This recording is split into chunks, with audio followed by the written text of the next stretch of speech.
Electromagnetic interference, EMI, is associated with every electronic device we use nowadays.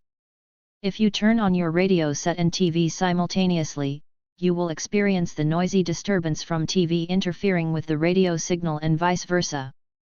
We can also experience this when we board a plane and are asked to switch off the electronic devices by the crew.